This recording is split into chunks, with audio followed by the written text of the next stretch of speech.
Ladies and gentlemen, thank you so much for coming out this afternoon. We believe this is an historic event here. Dr. Paul is rolling out his plan to restore America, real spending cuts, real regulatory reform, extensive tax relief, bringing the troops home, ending this overseas nation building. The only president with a plan to balance the budget in one term, the only president with a plan that can restore our great country. With no further ado, my hero, the next President of the United States, Congressman Ron Paul.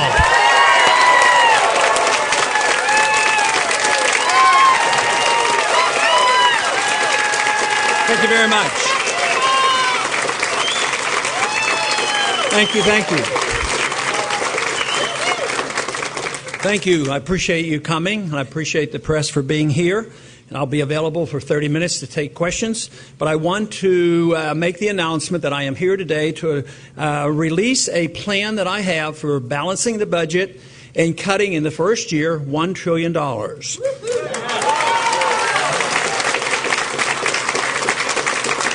There's been a lot of talk about our problems that we're facing, but they're worldwide, and the big problem is debt.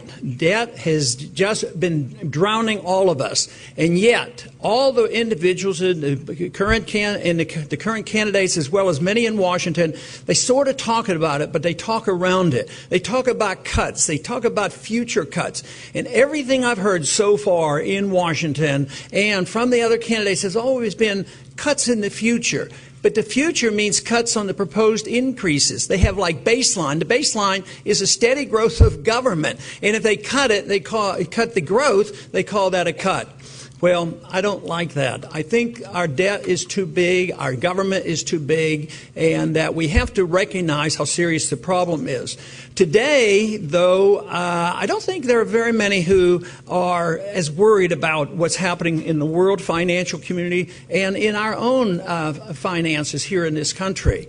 And it's for this reason that I am going to be very determined to present a program that will make a difference. A lot of people will say, well, cutting $1 trillion in 1 year, that sounds radical. But, you know, I operate on the assumption that the radicals have been in charge way too long.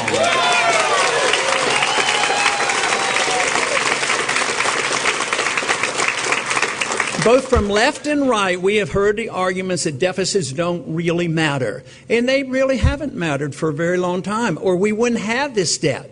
But it essentially changed about 40 years ago when we gave license to the Federal Reserve to print money if we needed it. So therefore, there were no restraints on the spending. So if you wanted entitlement spendings to go up or militarism expenditures go up, the Congress just passed it. And they never had to worry about, collecting it in revenues. They say, well, we'll borrow it, and they borrowed a lot. But eventually, they had to print a lot.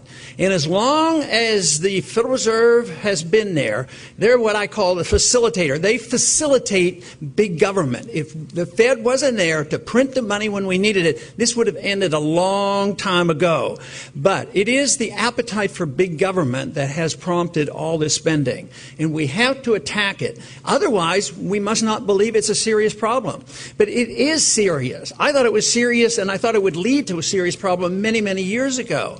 And of course, there's a lot more people saying, well, it does sound like it is getting serious in 2008, but it has been bad for over a decade. We've had no new jobs in the last decade, and we've had 30 million new people, and it is not a U.S. problem. We helped facilitate the worldwide explosion of debt because we printed a lot of money and we quit producing. The money goes overseas. It becomes the reserve of all the central banks, and they all have inflated.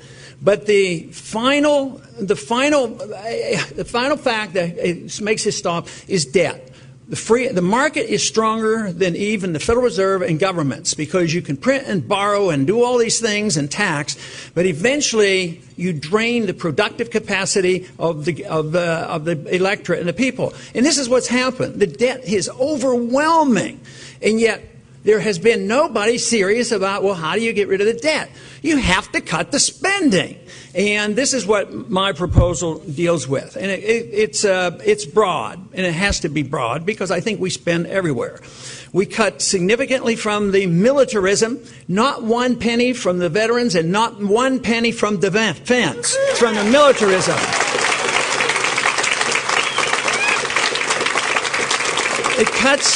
It cuts all the foreign aid. We don't need foreign aid. We need more help here at home.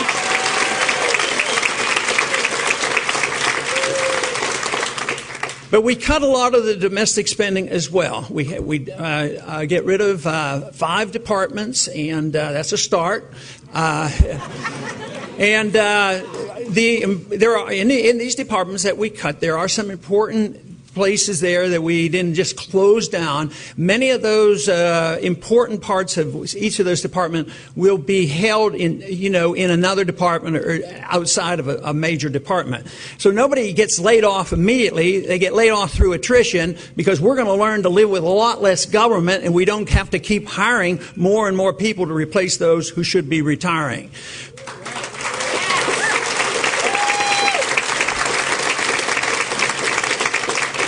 Our national debt today is going up $4 billion every day, and that's unsustainable. Just to maintain the war in Afghanistan, just in Afghanistan, it's $12 million an hour. I mean, just think of that. And even the generals are coming back, and they're saying, maybe we're halfway, maybe we've won half of it. Well, from my viewpoint, we're not doing so well. And from the viewpoint of so many of those active military people who have now been supporting our campaign, they're saying, no, it's really time to come home. So, this means from every place. And we have to address both. The other candidates have not offered this. I don't believe they think it's very serious. They think they can just tinker around the edges. But I think the American people are ready for some honest thinking and honest reforms. And it isn't that difficult for me to do this because I have personal beliefs. Fortunately, my personal beliefs coincide with what the Constitution says.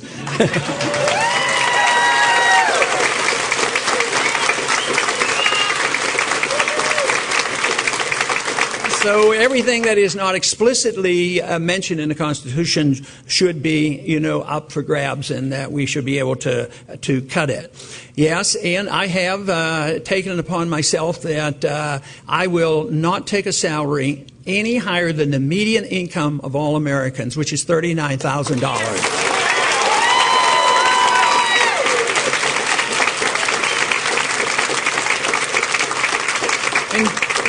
And just to make that point, although I don't generally talk about this very much, but when I first went to Congress in the 1970s, I chose not to participate in the retirement fund because I believed it was abusive and not fair to the taxpayer. Yeah.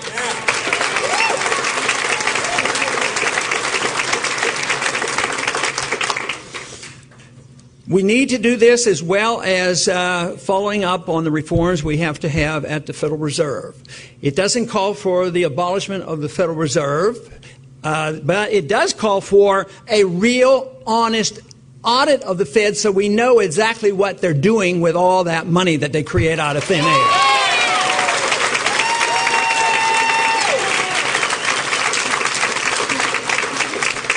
But it also sets the stage for true reform and phasing out of the Federal Reserve by legalizing your right to constitutional money, competing currencies which would provide the transition. A lot of people will say, well, this is, pretty extreme, pretty excessive, but I go back to the whole thing that I think we have had extreme spending and extremism in the growth of our government, and it's time now we say that we have to cut. And I have a personal conviction that this will not hurt anybody. You cut government spending, that goes back to you. You get to spend that money. The people get to spend the money. It isn't spent by the government. And therefore, we will have a greater prosperity. This idea, this economic idea, which is built based on a great fallacy, and the fallacy is that the consumer drives the economy. Well, if you think about that superficially, you say, yeah, that's right. If I go out and buy stuff, then, the manufacturer will have to make it for me. But what if you have 10 credit cards like a lot of Americans have? And what if you don't have a job? What if you don't have any money in the bank? How can you drive the economy? So it has to be different than that. Free market economics teaches that what you want is people to be out of debt and get a job, save money, and then the jobs are created and the supply and demand will provide the products that we need. But this whole idea that if you just pass out money and government passes out money, if government spends more money, they've been doing this now for a good many years, really extremely so here since the last 4 years, since 2007, 2008. The TARP funds and all the Federal Reserve spending, and it hasn't worked because they're not doing the right things. They're doing more of the same thing that caused our crisis. So if we want jobs, we need to get the government out of our way. I deal with this as well on the regulation. We don't need more regulations. We need more regulations on the government is what we really need.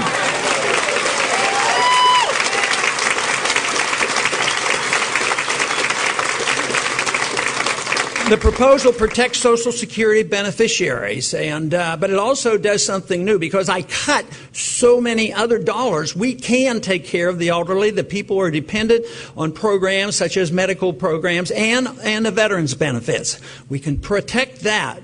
At the same time, I will offer the young people of this country, 25 and under, they can get out of Social Security if they want to.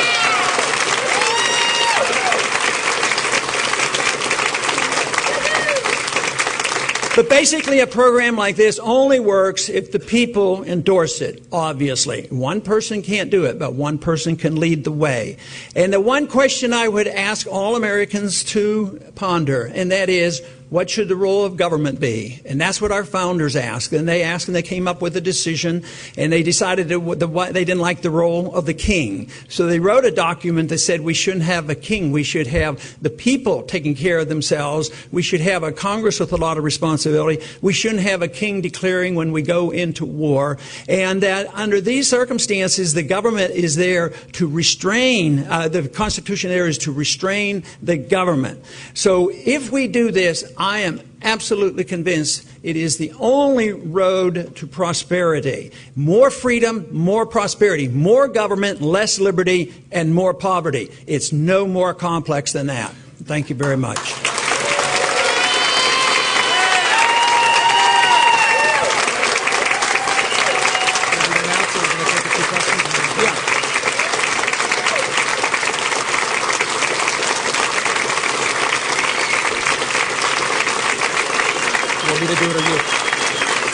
Okay, you can do it. Everyone, we're gonna take just a few minutes to take some questions from our friends in the press that have joined us today. So if there's anyone in the press that would like to please raise your hand, and I'll call on you. And if you could please identify your name and the outlet which you're with. Jason. Oh, Anthony. Dr. Paul, thank you. You said you're going to pass this with Democrat help. What part of your plan do you think will get the most bipartisan help with your plan? Well, I didn't say that, but I think it's necessary that I do have Democratic help. Obviously, you build coalitions. And I would think the easiest would be on the militarism, overseas. Because I've already worked in a coalition in Washington, both with Republicans and Democrats together. We tried hard to prevent some of these wars, and now we work hard to try to end these wars and go back to a constitutional stand. So I would say the militarism and the corporatism. Sometimes people get confused about free market corporations who make honest profits versus corporatism where they live off the taxpayer and get special benefits through the Federal Reserve System and get their bailouts. I think I can get a lot of cooperation on that as well. And those two items are very big in the number of dollars we can save. Thank you. Do you have a next question? In the back, please. I'm Bob Constantine with CNN. President George W. Bush tried to partially privatize Social Security and got smacked around, if you will, considerably. What makes you think that this time the idea is going to fly any better than it did with President Bush? He said George Bush tried to privatize Social Security and it didn't go well. That's not Okay. No, ours is not related to, he was asking about the privatization that former President Bush offered as a solution to our Social Security problem. Well, that was when the government maintained accounts and would invest in securities, and I wasn't in support of that. What I'm talking about is opting out, sort of like a lot of good conservatives and libertarians and constitutionalists would like to opt out of Obamacare, and I'm just saying opting out sounds like a pretty good slogan, so I'd say opt out of Social Security too. And there's ways to do this when we don't manage it the same way opting out of the all government medical programs, just not the ones the opposition have created. Did you want to follow up? Any idea how many people you think, what percentage would opt out? Do you think it would be mostly young people? Well, I listed as 2,500 to get started, but I've announced that in audience where there were a lot of people over 25, and all they do is, how about including me? But on the campuses, I can't remember anybody coming up and say, hey, I don't want you to do that, save me. I want to pay Social Security because I know it's a good deal. I want to retire on Social Security. Never.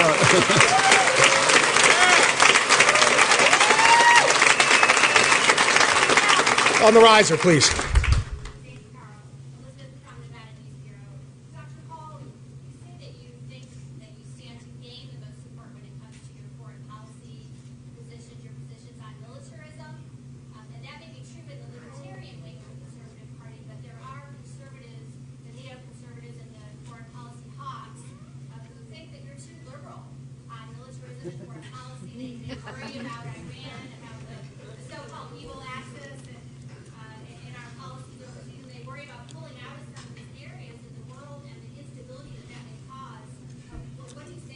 Okay.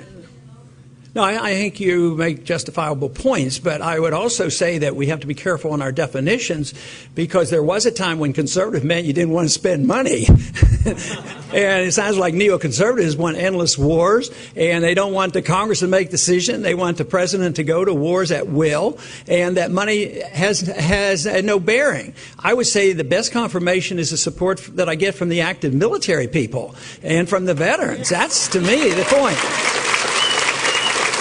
But I think this is different. You know, I ran 4 years ago, and the attitude about the wars, David, a difference of day and night. Now there's a lot more support for it. I mean, they estimate that $4 trillion of our national debt is because of the wars in the past 10 years. People are sick and tired of the debt, especially when the Afghanistan war has been going on 10 years. So people are tired of it, and therefore, yes, there are going to be some diehard neoconservatives who think that fighting another war, a matter of fact, they'd like about 2 more new ones. But Robert Gates, when he retired, you know, and he's not exactly one of our close allies. He said anybody who's thinking about another war under these conditions ought to have their head examined. And I think American people would agree with him.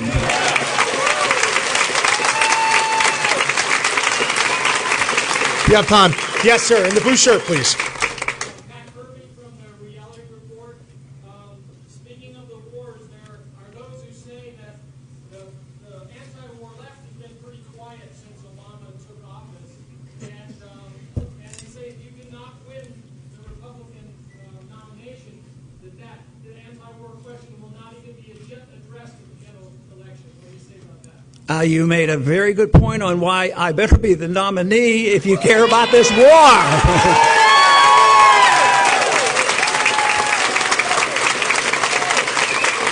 Yes, please. Brown shirt. Dr. Paul, Jamie Weinstein from the Daily Caller in Washington. My question is kind of going on with some of the other questioners said about foreign policy.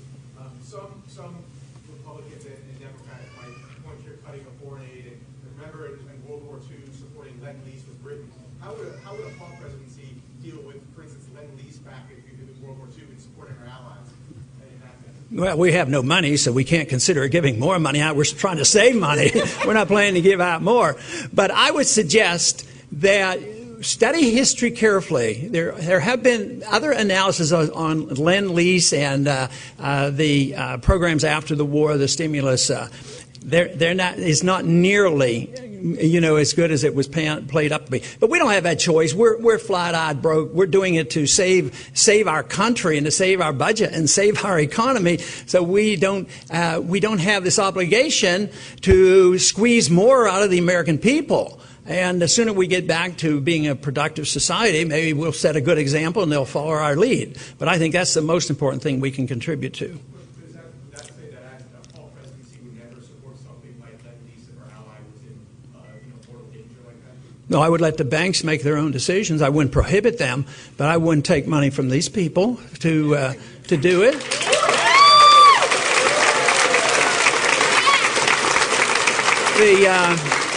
The circumstances, if there's a declaration of war, it's a little bit different, but if you're just saying, well, there's two people fighting, in a way we do that constantly. It's not called Lend-Lease, but we give money all the time. And how many countries will be involved? This administration is getting involved in Uganda now.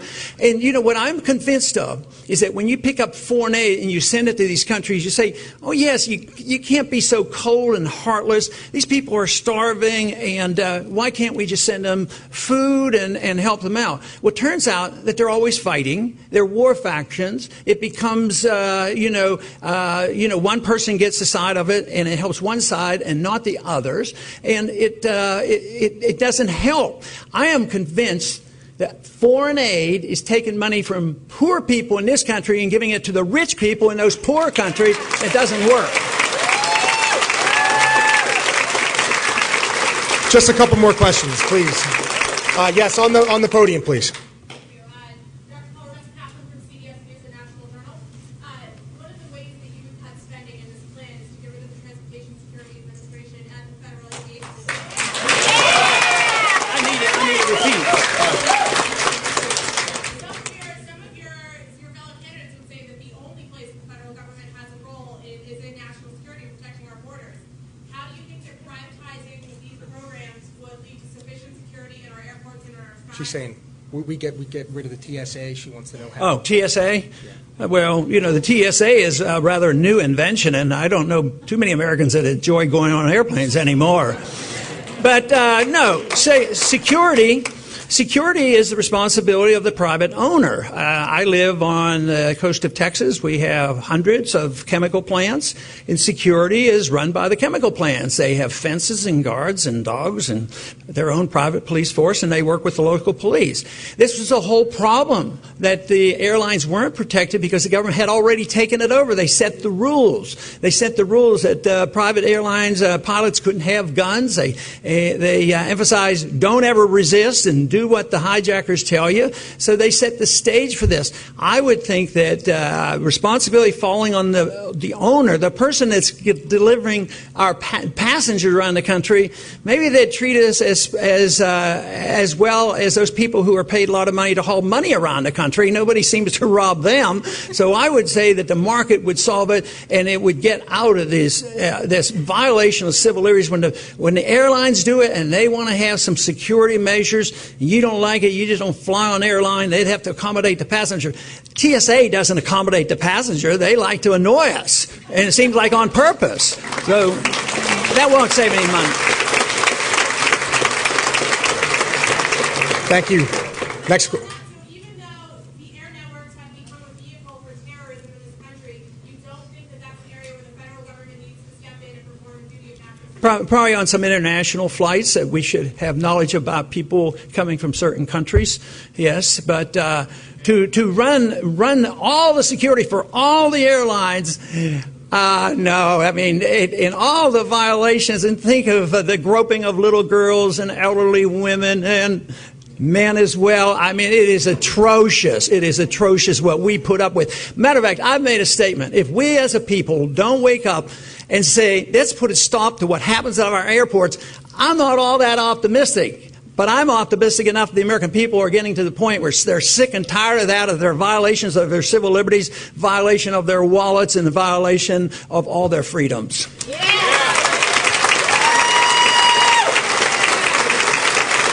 We have time for one more question, please. Any more questions? Going once? All right. Oh, yes, sir.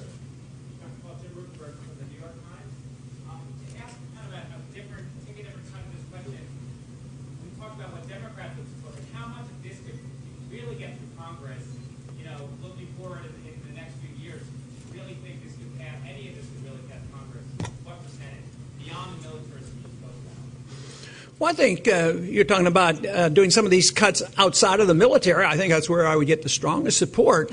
And the attitudes have changed dramatically, since the bubble burst. But there's still a ways to go. Immediately, Republicans, what did they do? They had stimulus packages. They bailed out a car company, and then they also had TARP.